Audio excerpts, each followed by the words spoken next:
Bonjour, aujourd'hui nous allons nous attaquer à un oral de la prestigieuse école de Polytechnique en filière PC tombée l'année dernière. Voici l'énoncé. Soit A, un complexe non nul, et soit deux polynômes complexes, P et Q non constants, vérifiant deux propriétés. P et Q admettent les mêmes racines, et P plus A et Q plus A admettent les mêmes racines également. L'objectif sera de montrer que P est égal à Q.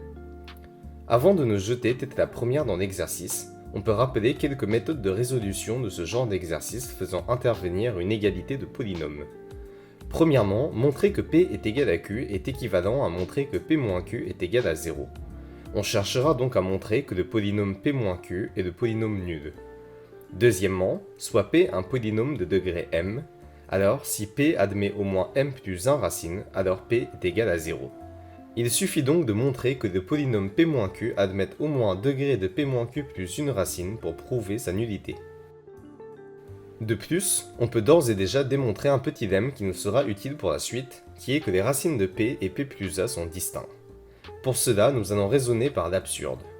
On suppose que P et P plus A ont une racine commune qu'on notera x0.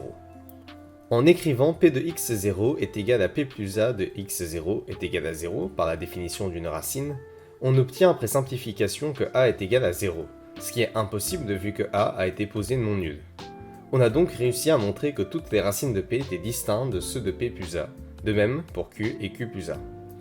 Maintenant, il est temps de réellement s'attaquer à l'exercice.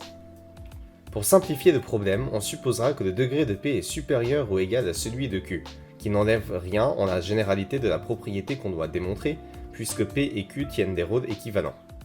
On pose alors n est égal à degré de P. On note R1 de nombre de racines distinctes de P et donc de Q.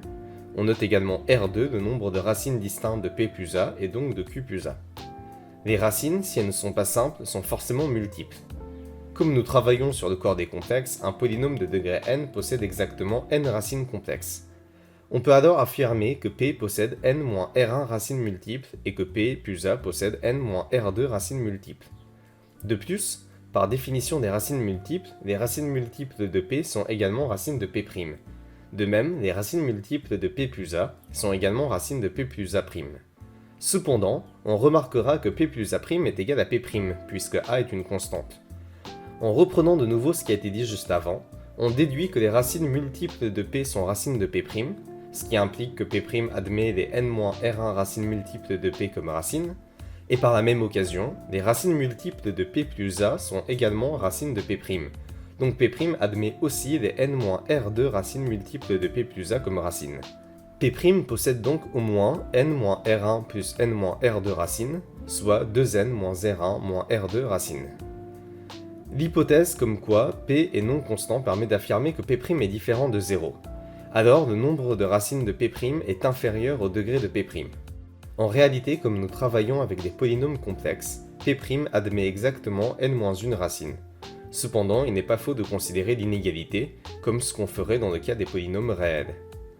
Le nombre de racines étant de 2n-R1-R2, et le degré de P' étant de n-1, on obtient alors cette inégalité, qui après simplification donne R1 plus R2 supérieur ou égal à n plus 1. On remarquera que le polynôme P-Q admet les racines de P, mais aussi les racines de P plus A. Il admet donc R1 plus R2 racines. Et on a montré précédemment que R1 plus R2 était supérieur ou égal à n plus 1. Or, le degré de P-Q est inférieur au degré de P, qui vaut n d'après notre hypothèse introduite au départ. Donc le polynôme P-Q, qui est de degré au plus n, admet plus de n plus 1 racine. On en déduit enfin que P-Q est le polynôme nul, donc P est égal à Q.